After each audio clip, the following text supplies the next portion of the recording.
แนะนำตัวดาเมจที่จะเข้าหลังจากนี้เราควรจะมุ่งเน้นเก็บตัวไหนดีบ้างตัวไหนเนี่ยที่เราควรจะรอนะครับวันนี้เดี๋ยวผมจะมาแนะนำตัวดาเมจที่ไม่ได้แค่เก่งอย่างเดียวนะครับแต่ว่าจะต้องแบกทีมได้ด้วยซึ่งมันก็มีไม่เยอะนะสำหรับในช่วงหลังๆมาเนี่ยถ้าเราจะเอาดาเมจแบบแบกได้เลยอ่ะมันมีไหมหลายตัวนะครับดังนั้นคลิปนี้เนี่ยผมก็เลยจะยกในส่วนของตัวละคร SSR บวกที่มันจะเข้าต่อไปนี้เนี่ยให้คุณผู้ชมได้รู้ว่าตัวไหนนะครับที่สมควรจะรอนะคุณผู้ชมและสำหรับคุณผู้ชมที่กำลังมองหาร้านรับเติมเกมราคาถูกปลอดภัยไม่รีฟันเปิดบริการตลอด24ชั่วโมงเติมถูกเติมไวผมขอแนะนำร้านจอนชาวไร่เลยนะครับสำหรับวันนี้เนี่ยผมก็จะมาแนะนำตัวละครสายดาเมจที่จะเข้าต่อจากหลังจากนี้เนี่ยในอนาคตนะครับถ้าตัวไหนเข้ามาเนี่ยในตัวสายดาเมจเราควรจะรอตัวไหนหลายๆคนเนี่ยก็อยากจะรู้ว่าเฮ้ยคือแบบตัวดาเมจตัวไหนที่พี่แนะนำบ้างนะครับในตัวดาเมจเนี่ยธาตุไหนที่เราควรจะเก็บอะในคลิปเนี้ยผมก็เลยจะยกตัวอย่างในตัวละคร SSR บวกเนี่ยมาให้คุณผู้ชมได้เลือกกันนะครับเพราะว่าในอนาคตอะตัวสำหรับตัวดาเมจอะมันจะไม่ได้แบบว่ามีทุกตัวนะที่เราอะจะสามารถปั้นมันเป็นดาเมจหลักๆได้อย่างพวกตัว e f r i t ใช่ปะแล้วก็อย่างพวกตัวจริงเนี้ยอย่างนั้นอ่ะมันเป็นตัวดาเมจหลักที่แบกได้ดังนั้นผมก็จะยกตัวละครที่เป็นสายดาเมจที่มันสามารถทำหน้าที่ได้เหมือน e f r i t หรือทำหน้าที่ได้เหมือนตัวของจริงเนี่ยให้คุณผู้ชมได้เลือกกันนะครับเพราะว่าจะเป็นสายนักฆ่ามันจะแบบว่าสามารถแบกถึงขนาดนั้นไหมดาเมจจะลดหรือเปล่าเนี่ยมันก็ต้องดูในคลิปนี้นี่แหละ สำหรับในตัวละครที่ผมจะมาแนะนำคุณผู้ชมในวันนี้เลยคือมันเป็นไปได้ยากนะฮะที่จะมาเนี่ยเพราะว่าในตัวละครที่มันเข้าตอนเนี้ยมันคือตัวของเจ้าตัวหงส์ไฟนะครับสำหรับตัวละครนี้เป็นสายดาเมจเวทและตัวที่มันจะสามารถแบกคุณผู้ชมได้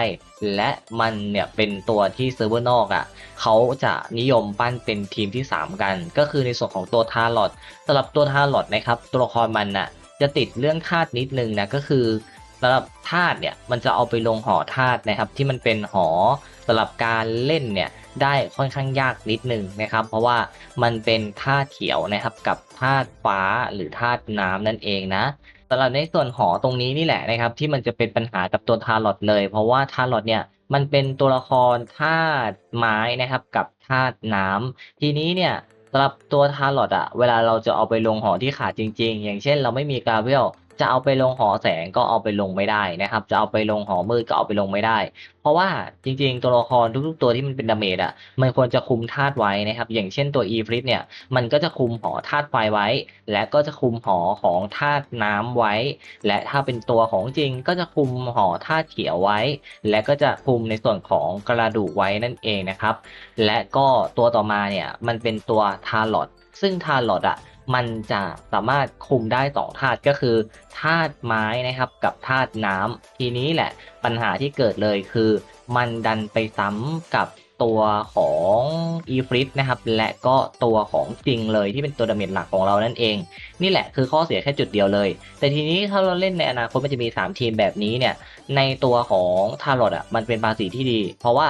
ในทีมที่คุณผู้ชมเล่นกันส่วนใหญ่มังกรตัวที่1ก็จะเป็นมังกรน้ำมังกรไฟอะไรแบบเนี้ย ซึ่งผมเป็นมังกรน้ำใช่ไหม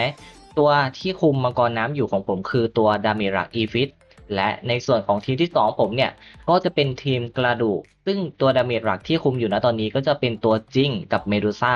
และทีเนี้ยทีมที่3ผมอะดาเมจที่มันจะสามารถแบกได้เลย1ทีมอะผมจะหาจากที่ไหนแน่นอนนะครับว่าถ้าเราสุ่มทารอตมาเราเอาทารอตเนี่ยไปเล่นธาตุเขียวนั่นเองนะครับเห็นไหม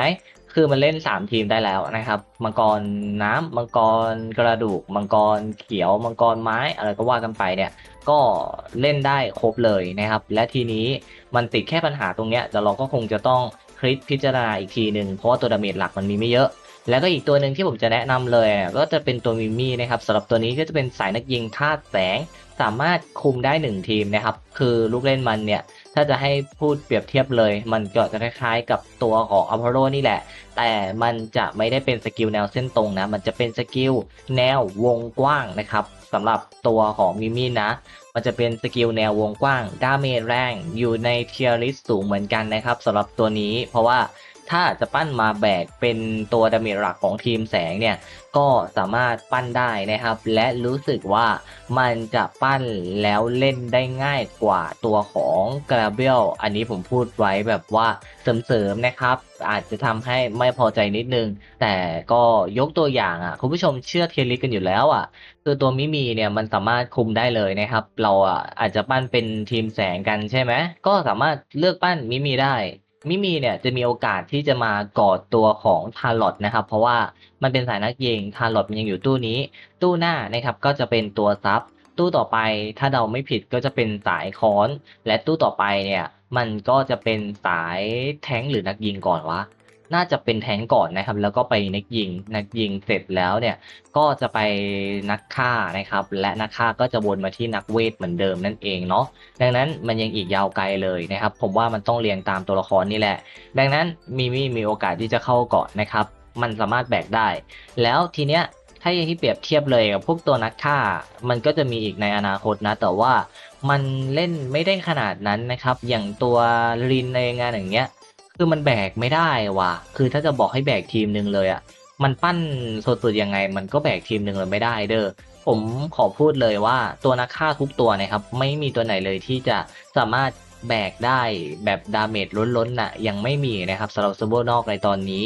คือแบบยังไม่มีดังนั้นในตัวที่มันสามารถแบกได้จริงๆมันจะไปอยู่ที่เวทหมดนะครับแล้วก็จะไปอยู่ที่ตัวของนักยิงเท่านั้นนะสำหรับ DPS แบบว่าเบิ่มๆให้แบบความรู้หน่อยนึง และในส่วนต่อมาเนี่ยใน2ตัวนี้แล้วมีตัวไหนอีกไหมพี่ที่จะแนะนำคือถ้าแบบว่าสำหรับการแบกโดดๆได้มันมีแค่เฉพาะ2ตัวนี้เท่านั้นนะก็จะมีหน้าที่เหมือนกับอีฟิตที่มันแบกตัวเดียวโดดๆได้ใช่ปะแล้วก็ตัวจริงแบกตัวเดียวโดดๆได้ตัวต่อมานะครับก็จะเป็นตัวของทารอตนะครับปั้นเน้นๆแบกสดๆได้เลยและก็จะเป็นตัวที่4เนี่ยก็จะเป็นตัวของมิมี่นั่นเองนะครับตัวนี้ก็แบกเดี่ยวๆได้เหมือนกันนะดังนั้นมีแค่4ตัวส่วนที่เหลือมันจะเป็นดาเมจที่ไม่ได้พุ่งพล่านอะไรขนาดนั้นแบบไม่สามารถที่จะทำดาเมจได้แบบล้นๆเข้าใจไหมแต่ทีเนี้ยถ้าเรากังวลพี่ผมปั้นแกราเบลดีไหมมันแล้วแต่เด้อแต่ว่าหลังๆมาผมว่ามันไม่น่าจะรอดคุณผู้ชมอันนี้ผมพูดตรงๆนะคือแกราเบลผมว่าไม่น่าจะรอดนะดังนั้นเนี่ยก็ลองพิจารณาดีแล้วกันเนาะแล้วก็อย่างหนึ่งเนี่ยคือมันมีน้อยจริงแต่ว่ามันจะมีตัว EX คุณผู้ชมใส่พีเศษจำน้อยคงจะเลือกทำไม่ไหวก็ต้องไปที่ตัวทารอตหรือไม่ก็ตัวมิมีนั่นแหละนะครับเพราะว่าในส่วนของตัวอาร์เทมิสนะครับหรือก็คือตัวนักยิงธาตุมืดเนี่ยมันจะสามารถเอามาเล่นได้แต่ว่าต้อง1ดาวแดงนะถ้า1ดาวแดงได้คุณผู้ชมสามารถที่จะเอามาเล่นทีมมืดได้เลยคือแบบไม่ต้องหาตัวให้มันแล้วนะก็มีอาร์เทมิสนะครับแล้วก็จะมีในส่วนของตัวเมดูซ่าไปลงธาตุมืดคู่กัน แค่นี้แบกหอมืดได้สบายเลย และในตัวเนี้ยผมคิดว่าทุกคนดองตั๋วไว้รอกันอยู่แล้ว ดังนั้นก็เลยแน่นอนชัวร์ๆอยู่แล้วว่าตัวเนี้ยมันเอามาลงธาตุมืดหอธาตุมืดเราเนี่ยน่าจะสบายกันนะครับ1 ดาวแดงเนี่ยทำไม่ยากนะ ถ้าเราดองตั๋วไว้เยอะๆอย่างผมเองเนี่ยก็การันตีขั้นต่ำแล้วตอนนี้อยู่ที่5 ตัวนะครับขาดอีกตัวหนึ่งนั่นเองนะครับมันก็จะได้ขึ้นเป็นดาวแดงเนาะดังนั้นก็ประมาณนี้เลยคุณผู้ชมมันดาวแดงหรือดาวม่วงวะผมจำไม่ได้ว่ะ 6 ตัวมันจะได้แค่ดาวม่วงมั้งเนี่ยไม่รู้เหมือนกันแล้วนะครับเดี๋ยวค่อยคิดกันอีกทีนึงเนาะแล้วก็ตัวสุดท้ายก็จะเป็นตัว EX แบบโบรกินะครับที่คนนิยมปั้นเลยแล้วก็เทียร์สูงสุดเนี่ยซึ่งตัวนี้ก็เป็นตัวสายนักเวทถ้าให้ถามว่ามันเก่งไหมคือโคตรเก่งแต่ว่าเราปั้นไม่ไหวแล้วถ้าถามว่าอาร์ทิมิสสำหรับสายฟรีที่เราดองตัวกันไว้เนี่ยกับตัวโรกิเลือกปั้นตัวไหนดีแล้วแต่ใจนะครับแต่ถ้าให้เชียร์ก็ไปที่ตัวอาร์ทิมิสดีกว่านะครับมันอวยเพื่อนได้และตัวมันเองก็เก่งมากๆด้วย ดังนั้นเราใส่ฟรีใส่เติมน้อยนะครับเลือกไปที่ตัวอาร์เทมิสนั่นแหละดีที่สุดแล้วนั่นเองคุณผู้ชมก็สำหรับคลิปนี้นะครับผมเนี่ยก็มาแนะนำตัวละครอยู่เพียงเท่านี้นี่แหละนะครับก็ไม่ได้มีอะไรมากเนาะคือแบบเราก็จะมาแนะนำให้รู้ก่อนว่าเนี่ยตัวที่มันสามารถแบกโดดๆได้มันมีตัวอะไรบ้างก็แค่นี้นั่นเองนะครับเผื่อแบบเราอาจจะไม่รู้เพราะว่าเอาจริงๆตัวซับตัวอะไรแบบเนี้ยมันไม่ได้สำคัญอะไรกับเราขนาดนั้นเลยนะเว้ยคือแบบจบด่านไม่ได้ตอนเนี้ย ดาเมจมันอยู่ที่ว่าเราไม่พอปิดฝั่งตรงข้ามอย่างเดียวเลยและตัวที่ถมดาเมจได้ก็มีค่อนข้างน้อยด้วยในตอนนี้เนาะดังนั้นนะครับก็เลยจะมาแนะนำไว้ก่อนว่ามันมีตัวอะไรบ้างนั่นเองสำหรับคลิปนี้นะครับคงไม่มีอะไรไปมากกว่านี้แล้วก็คงจะต้องขอตัวลาผู้ชมไปก่อนแล้วเนาะสวัสดีครับ